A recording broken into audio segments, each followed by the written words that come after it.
श्री कृष्ण का गोपियों को समझाना। जब गोपियां श्री कृष्ण के पास ऐसी दौड़ी हुई आई तो श्री कृष्ण ने गोपियों से पूछा, ऐसी दौड़ी दौड़ी क्यों आई हो तुम सब? क्या ब्रज पर कोई संकट आ गया है? वहां सब कुशल मंगल तो है ना? तुम्हें प्रसन्न करने के लिए मैं क्या करूं? रात्रि के समय इस घोर वन में स्त्री का रहना अच्छा नहीं है। क्या वृंदावन की शोभा निहारने आई हो? क्या इस सुंदर रात्रि का सौंदर्य निहारने आई हो? शोभा निहार कर घर शीघ्र ही लौट पड़ो। वहां तुम्हारे पति, संतान आदि प्रतीक्षा करते होंगे। अपने पति की सेवा और संतान का लालन पालन करो। अंतर्मुख दृष्टि करके जीव जब भगवान के पास पहुंचता है तो वे उससे पूछते हैं, मेरे पास क्यों आया है? संसार में रत रह, वहां तुम्हें सुख मिलेगा। मैं सुख नहीं, केवल आनंद ही देख सकता हूं। तुम सब वापस जाओ, वहां सब तुम्हारी प्रतीक्षा करते होंगे। एक अर्थ है घर जाओ, दूसरा अर्थ ऐसा भी निकल सकता है कि जो जीव भगवान के स्वरूप से जा मिलता है वह कभी घर लौट नहीं सकता। जीव को परमात्मा सहसा नहीं मिलते। जीव को भ्रांति होती है कि भगवान उसे संसार में लौटने को कह रहे हैं। वैसे तो भगवान चाहते नहीं है कि गोपी जैसा शुद्ध जीव संसार में वापस जाए, किंतु वे उसके प्रेम की परिपूर्णता की कसौटी करना चाहते हैं। सो वे कह रहे हैं कि सुख संसार में है। भगवान तो आदर्श बतलाते हैं कि सेवा करना पत्नी का धर्म है। पति में ईश्वर भाव न रखने वाली नारी के इहलोक और परलोक दोनों बिगड़ते हैं। कलयुग में स्त्रियों और शूद्रों को मुक्ति जल्दी मिलती है। शूद्र आचार विचार का पालन न करे और केवल राम नाम लेता रहे तो भी चलेगा, किंतु ब्राह्मण को तो आचार विचार का पालन करना ही पड़ेगा, अन्यथा उसका पतन होगा। यदि स्त्री घर का काम और कुटुंब के सभी लोगों की सेवा करते करते राम नाम लेती रहे तो मंदिर में जाने की जरूरत नहीं रहेगी। जो मुक्ति योगियों की मिलती है वही मुक्ति उन स्त्रियों को अनायास मिलेगी। पतिव्रता नारी तो अनुसूया की भांति भगवान को भी बालक बना सकती है। प्रभु ने अपने सम्मुख आई हुई गोपियों को धर्मोपदेश दिया। स्त्री को बाहर जाने की जरूरत नहीं है। बाहर भटकने वाली स्त्री स्वेच्छाचारिणी होकर पतित होती है। जो स्त्री घर में ही रहकर भली भांति गृहिणी धर्म का पालन करती है उसे पवित्र रहने की अनुकूलता रहती है। अपने पति के संबंधी तथा अपने पुत्र पुत्रियों में ईश्वर की भावना रखकर उनकी सेवा में अपना तन मन धन न्यौछावर कर दे और परमात्मा का स्मरण करती रहे तो मंदिर में न जाने पर भी अनायास ही उसे वह सद्गति प्राप्त होती है जो योगियों और सन्यासियों को मिलती है। पति में और पुत्र पुत्रियों में ईश्वर का अंश देखो और उनकी जी जान से सेवा करो। उनके साथ साथ रहकर ही ईश्वर का चिंतन करो। पति में ही ईश्वर की भावना करके वियोगावस्था का अनुभव करके स्मरण और ध्यान से चित्त एकाग्र करो। तुम सब अपने अपने घर जाओ।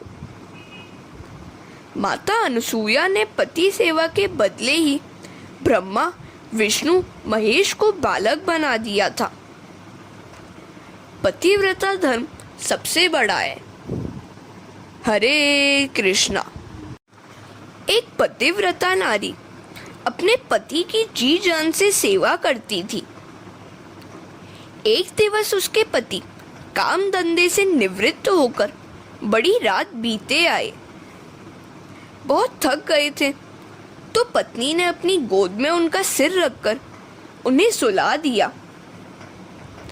पति तुरंत ही गहरी नींद में डूब गए। एक खाट पर इसका 2 साल का लड़का सोया हुआ था। खाट के नीचे अंगारे रखे हुए थे, जिससे लड़के को सर्दी न लगे। लड़का नींद में करवट बदलने लगा। इधर माता सोचने लगी कि कहीं लड़का अंगारे पर जा पड़ा तो क्या होगा, मैं उसे उठा लूं। किंतु वैसा करने से तो मेरे पति की नींद में बाधा होगी। मैं पति को कैसे तकलीफ दे सकती हूँ? नहीं, मैं बेटे को नहीं उठाऊंगी। पति सेवा करते हुए वह ईश्वर स्मरण करने लगी। बेटा अग्नि में गिर पड़ा, किंतु वह सच्ची पतिव्रता नारी का पुत्र था। अग्नि उसका कुछ न कर सकी। अग्नि तो चंदन सी शीतल हो गई। अग्नि की ज्वाला सारे विश्व को जला सकती है, किंतु पतिव्रता नारी अग्नि को भी जला सकती है। महापतिव्रता नारी से तो अग्नि भी डरती है। श्री कृष्ण उन गोपियों से कहते हैं, अपने घर जाओ।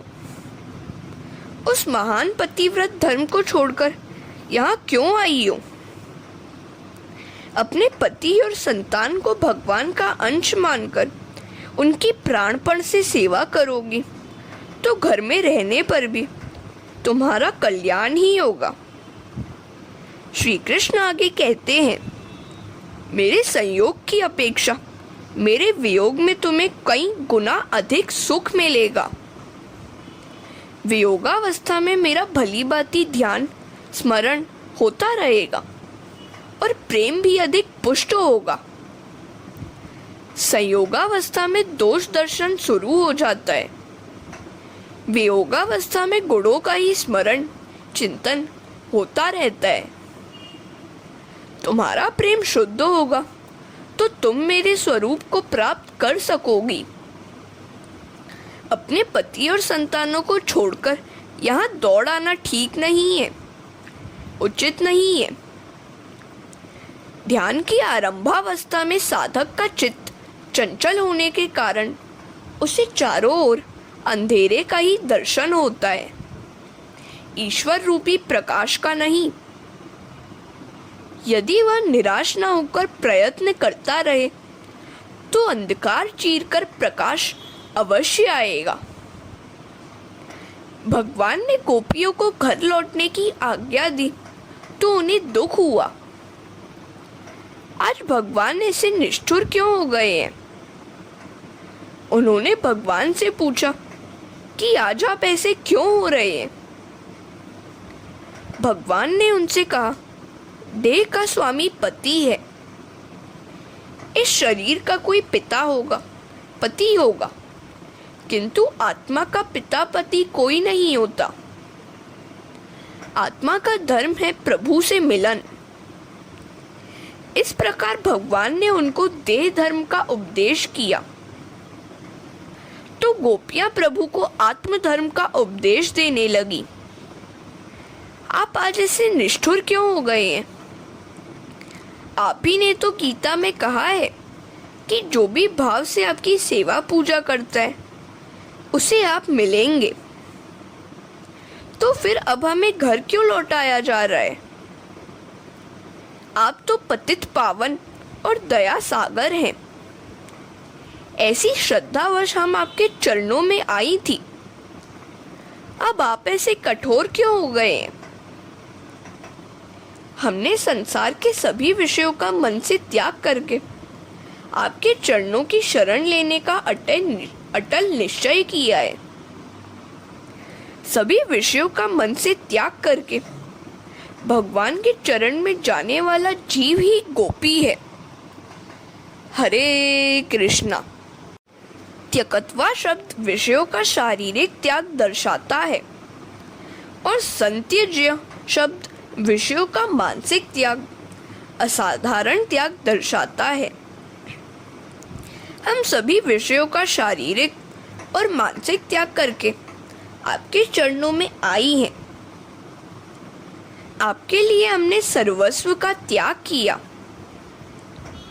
सांसारिक विषयों का विवेक पूर्वक त्याग करके केवल आपसे मिलने के लिए ही हम आई हैं। हमारी उपेक्षा न करें।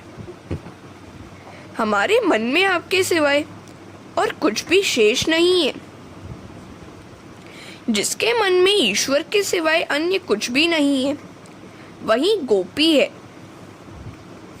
इस संसार के विषयों का जब तक मन से त्याग न किया जाए, भक्ति नहीं हो सकती। सच्चा त्याग कबीर का मन से दिया उतार। शारीरिक त्याग तो जीव तुरंत कर सकता है, किंतु मानसिक त्याग करना बड़ा कठिन है। मानसिक त्याग न करें और केवल शारीरिक त्याग ही करें तो दंभी हो जाएगा। मानसिक त्याग ही मुख्य है। तन चाहे जहां हो, किंतु मन को ईश्वर से दूर कभी ना होने देना। वृत्तावृत्त नाम के दो साधुओं का दृष्टांत देखें।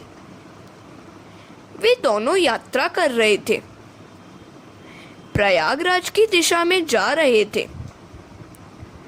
जन्माष्टमी के दिन वेणी माधव का दर्शन करना चाहते थे। चलते चलते रात हो गई, थक भी गए थे। एक वेश्यागृह दिखा तो आवृत ने कहा, जोरों की बरसात हो रही है, अंधेरा भी है, रास्ता दिखता नहीं है और मैं थक भी गया हूं, सो मैं तो आज यहीं रहूंगा। तुझे आगे जाना है तो जा। वृत्त ने माना कि इसका मन शायद बिगड़ गया है। वह बोला कि मैं यहाँ नहीं रुक सकता। वह चलता रहा और प्रयागराज के मंदिर में ठहरा। आवृत वेश्यागृह में ठहरा तो था, किंतु अब उसे पछतावा होने लगा। वह अपने आप को कोसने लगा। धिक्कार है मुझे, मैं कैसा शूद्र हतभाग्य हूं कि जन्माष्टमी के दिन कृष्ण के मंदिर में ठहरने के बदले यहाँ पड़ा रहा। मेरा मित्र वृत्त कितना भाग्यशाली है कि इस समय प्रभु के मुखारविंद का दर्शन कर रहा होगा। मंदिर में उत्सव हो रहा होगा। वैष्णव लोग प्रभु का दर्शन कर रहे होंगे। वहां भजन कीर्तन आरती वंदन हो रहा होगा। कितना भव्य और पवित्र होगा वह दृश्य। इस प्रकार आवृत वेश्यागृह में था, किंतु उसका मन तो वेणी माधव के पास था। बड़ी तन्मयता से वह मन ही मन जन्माष्टमी का पवित्र प्रसंग निहार रहा था। उधर मंदिर में बैठा हुआ वृत्त बड़ा पछता रहा था। क्यों? वह सोच रहा था कि वह इतने सारे कष्टों को झेलकर यहाँ क्यों झक मारने के लिए आया। वहां मेरा मित्र सौंदर्यवती वैश्या के साथ क्रीड़ा कर रहा होगा और मैं यहाँ भीड़ में पिसा जा रहा हूँ। कितना भाग्यशाली है मेरा मित्र। उसका जीव उत्सव में लगता ही नहीं था। उसे उस वैश्या के सौंदर्य की ही झांकी हो रही थी। उसका शरीर तो था माधव के मंदिर में, किंतु मन वैश्या के पास था। अवृत्त को मोक्ष मिला और वृत्त को नरक। अवृत्त को लेने के लिए भगवान ने विमान भेजा, क्योंकि तन से चाहे वह वेश्यागृह में था, किंतु मन से तो वेणी माधव के पास था। वित्त था तो मंदिर में, किंतु वासना सुख की सोच रहा था, सो उसे नरक में जाना पड़ा। हरे कृष्णा। केवल देह शुद्धि नहीं, मन शुद्धि भी आवश्यक है। केवल देह शुद्धि तो दंभ ही है। गोपियां भगवान से कहती हैं, पति के पास तो वह स्त्री जाएगी जिसके मन में विकार वासना अभी शेष है। विकार वासना त्यागेगी तभी प्रभु के निकट आएगी। हम निर्विकारी हैं, सो आपके पास आई हैं। भगवान कहते हैं, क्या प्रमाण है तुम्हारी निर्विकारता का? गोपियां कहती हैं, आप ही तो प्रमाण हैं, क्योंकि हमारे हृदय में आप ही विराज रहे हैं। को देवो यह मन साक्षी। जो मन को साक्षी रूप निहारता है वह ईश्वर है। वे मन के भाव कुभाव तो परख लेता है। यदि हम में कोई विकार है तो वह आपसे छिपा तो होगा ही नहीं। आप किल बंधुर आत्मा है, हम निर्विकारी हैं। अब तो एक ही इच्छा, एक ही वासना बाकी है, वह है आपसे मिलने की। ईश्वर परिपूर्ण वैराग्य, प्रेम, भक्ति और ज्ञान मांगते हैं। उनको कुछ भी ओछा अधूरा स्वीकार्य नहीं है। पति सेवा की जो आज्ञा आपने हमें दी है वह शिरोधार्य है। हमारे शरीर के पति घर में है, किंतु आत्मा के पति तो आप ही हैं। आप पति में ईश्वर की भावना रखकर उसकी सेवा करने को कहते हैं, किंतु पति में ईश्वर की भावना तो स्त्री के लिए आवश्यक है जो आपको देख नहीं पाती। हमने आपके प्रत्यक्ष दर्शन किए हैं, सो अन्य किसी व्यक्ति में ईश्वर का आरोप करने का प्रश्न ही नहीं उठता है। भावना, कल्पना, आरोपण तो वियोगावस्था में करना पड़ता है, संयोगावस्था में नहीं। परमात्मा के या किसी व्यक्ति के प्रत्यक्ष दर्शन का अवसर न मिलता तो तभी उससे संबंधित मूर्ति, छवि या अन्य किसी वस्तु में उसका दर्शन हम करते। हमने तो आपके प्रत्यक्ष दर्शन किए हैं, तो फिर आपको छोड़कर अन्य में भावना क्यों करें? और पति कौन है? पाति इति पति। मृत्यु के भय से जो रक्षा करे वही पति है। मृत्यु के जाल से मुक्त कराए वही पति है। ऐसे तो एकमात्र आप ही हैं। जीव मात्र के सच्चे पति तो ईश्वर ही हैं। आप सबके अनन्य स्वामी हैं। अतः हमने सोच समझकर ही आपके चरणों का आश्रय लिया है। नाथ, एक प्रश्न पूछे? प्रभु ने अनुमति दी। गोपियां कहती हैं, पतिव्रता नारी का जो धर्म आपने बतलाया है उसका फल क्या है? कृष्ण कहते हैं, मन शुद्ध होता है। गोपियां कहती हैं, मन शुद्ध होने पर क्या मिलता है? कृष्ण कहते हैं, उस शुद्ध मना जीव को परमात्मा मिलते हैं। धर्म का पालन चित्त शुद्धि के लिए है और चित्त शुद्धि का फल है प्रभु मिलन। गोपियां कहते हैं, आप तो हमको मिल ही गए हैं, तो फिर हम उस चक्कर में क्यों फंसे? आप ही हमारे सच्चे पति हैं, हमारा त्याग न कीजिए। कृष्ण कहते हैं, मैंने पतिव्रता नारी का दृष्टांत सुनाया। तुम भी घर रहकर कुटुंबी जनों की सेवा करते करते वही सिद्धि प्राप्त कर सकती हो। हरे कृष्णा। पुरुष की अपेक्षा नारी के लिए सिद्धि प्राप्ति अधिक सुलभ है। घर में ही रहकर घर के प्रत्येक जीव को ईश्वर रूप मानकर अपना तन मन धन न्योछावर कर देना चाहिए। शास्त्र तो यहाँ तक कहते हैं कि पति के धनार्जन के लिए किए गए पाप में स्त्री का कोई भाग नहीं है, किंतु पति के पुण्य में से उसे आधा हिस्सा मिल जाता है। किंतु नारी को पति के पुण्य में से आधा हिस्सा कब मिलता है? यदि स्त्री अपने पति और संतानों को परमात्मा का ही स्वरूप मानकर उनकी सेवा करे तो उसे पति के पुण्य का आधा हिस्सा प्राप्त होता है। स्त्री धर्म सर्वश्रेष्ठ है। वह अपने पति और संतानों की सेवा करे, संतानों को धर्म की शिक्षा दे, यही उसकी सबसे बड़ी सेवा है। कथा आख्यानों में बैठे रहना नहीं। पति सेवा से चित्त शुद्धि होती है, चित्त शुद्धि से परमात्मा की प्राप्ति। गोपियां श्री कृष्ण से कहती हैं, नाथ ऐसा मत मान ले कि आप ही कथा कर सकते हैं, हम भी कर सकती हैं। विगत जन्मों में हमने सब कुछ किया है।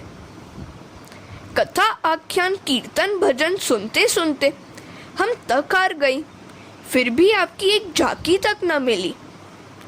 सो हमने ऋषियों का चोला उतारकर गोपियों का रूप धारण किया। आपने तो बहुत कुछ सुनाया, अब आप हमारी भी तो सुनिए। एक पतिव्रता नारी के लिए अपने पति का वियोग असह्य था। वह पति से हमेशा साथ रहने का ही आग्रह किया करती थी। संयोगवश पति को परदेश जाने का अवसर आया। वह भी पति के साथ जाने को तैयार हो गई। वह कहती है, मुझे छोड़कर न जाइए नाथ, मुझे अपने संग ही ले चलिए।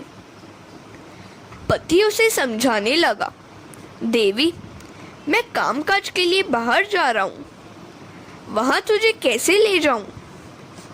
मेरे वियोग में जलना न पड़े, ऐसा मेरे पास एक उपाय है। घर में मेरा वह जो चित्र है ना, उसकी दृढ़ भाव से सेवा पूजा करती रहना और मानना कि मैं घर में ही हूँ। जब भी मेरी याद सताने लगे उस चित्र का दर्शन पूजन करना। वह पतिव्रता नारी बड़ी तन्मयता से पति की छवि की पूजा करने लगी। 2 महीने बीत गए। एक दिन पति लौट आया। उस समय वह नारी पति के चित्र की सेवा में लीन थी। गोपियां श्री कृष्ण से कहती हैं, अब प्रभु हमारा प्रश्न यह है कि पति की आवाज सुनने पर भी वह स्त्री चित्र की सेवा करती रहेगी या पति के स्वागत के लिए दौड़ती हुई द्वार पर पहुंचेगी? श्री कृष्ण कहते हैं, अरे यह भी कोई पूछने की बात है? वह दौड़ती हुई द्वार पर पहुंचेगी। गोपियां कहती हैं, क्यों? श्री कृष्ण ने कहा, चित्र तो कागज का एक टुकड़ा ही है, जबकि द्वार पर तो साक्षात पतिदेव पधारे हुए हैं। गोपियां कहती हैं, नाथ हम जीत गई, आपने बराबर न्याय किया। हमारा भी यही कहना है कि जब परमात्मा मिल गए हैं तो फिर लौकिक पति से हमें क्या लेना देना? लौकिक पति तो उस चित्र में आलेखित पति सा होता है। प्रत्येक जीव के प्रति निस्वार्थता से समान प्रेम करने वाले सच्चे पति जब हमको मिल गए हैं तो उस लौकिक पति को हम क्यों अपनाएं? लौकिक व्यक्ति के प्रेम में तो हमेशा कपट और स्वार्थ ही होता है। किंतु यह बात आजकल की साधारण नारी के लिए अनुसरणीय नहीं है। जब तक परमात्मा से साक्षात्कार न हो पाए तब तक तो पति में ही परमेश्वर की भावना करनी होगी। हरे कृष्णा। परमात्मा के प्रत्यक्ष दर्शन होने के बाद पति में प्रभु की भावना न की जाए तो कोई विशेष बाधा नहीं है। भावना वियोग में ही करनी पड़ती है, संयोग में नहीं। गोपियाँ कहती हैं, नाथ, हमने स्त्रीत्व सहित सर्वस्व त्याग किया है और आपकी शरण ली है। जो न तो स्त्री है और न पुरुष, ऐसे शुद्ध चेतन आत्मा का विशेष कौन सा धर्म हो सकता है? उनका न तो कोई नारी धर्म होता है और न कोई पुरुष धर्म। नाथ, जो जीव स्त्री हो उसके लिए नारी धर्म का पालन करना आवश्यक है, लेकिन हम तो शुद्ध चेतन आत्मा है और आत्मा का धर्म है प्रभु से मिलन। जब तक प्रभु न मिल पाए तब तक अपने अपने धर्म का पालन करना चाहिए। धर्म के पालन से मन शुद्ध होता है। धर्म पालन से पाप जल जाते हैं। पाप जल जाने पर मन शुद्ध होता है और मन शुद्ध होने पर परमात्मा से साक्षात्कार हो पाता है। आप तो प्रत्यक्ष परमात्मा हैं। आप तो हमको मिले हुए ही हैं। हमें अपना सच्चा पति प्राप्त हो चुका है। अब हमारे लिए स्त्री धर्म पालन की कोई आवश्यकता ही नहीं है। अब हमें अंतर में आपकी भावना करनी नहीं है। जब तक आपके दर्शन नहीं हुए थे, हम अंतर में आपकी भावना करती रहती थी। अब हम आपको छोड़कर कहाँ जाएं? क्यों जाएं? अब आपको छोड़कर जड़ धर्म का सहारा क्यों ढूंढे? धर्म तो साधन है, साध्य तो आप स्वयं ही हैं। हमने आज तक स्वधर्म का पालन किया, तभी तो आपसे साक्षात्कार हो पाया है। हम तो आपके चरणों की दासी हैं। नाथ, अब निष्ठुर होकर हमारा त्याग न करें, हमें अपना लीजिए। भगवान कहते हैं, यदि मुझे ही तुम अपना सच्चा पति मानती हो तो मेरा कहा तुम्हें मानना होगा।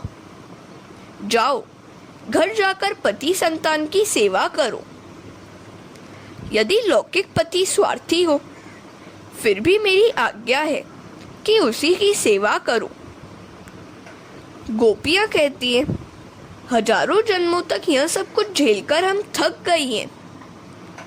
बाद में जब आप ईश्वर मिले हैं तो हम वापस क्यों लौटे? फिर भी आपकी आज्ञा है तो जाना पड़ेगा ही। किंतु अपने लौकिक पति की सेवा करने के लिए मन तो चाहिए ही। अब मन की तो आपने चोरी कर ली है। आप हमारा मन लौटा दे तो घर पर जाकर लौकिक पति की सेवा करेंगे। हमारा चित्त लौटा दीजिए। जो अपना मन ईश्वर को दे देता है वह तो ईश्वर से तदाकार हो जाता है। ईश्वर स्वयं भी उस मन को वापस नहीं कर सकते। श्री कृष्ण कहते हैं, जिसके चित्त की मैं चोरी करता हूँ उसका वह चित्त तो मुझ में एकाकार हो जाता है, उसे मैं वापस नहीं कर सकता। तुम्हारे मन की भी यही दशा है। दूध में मिली हुई मिश्री कभी अलग हो सकती है क्या? किसी प्रकार उसे अलग किया नहीं जा सकता। हरे कृष्णा।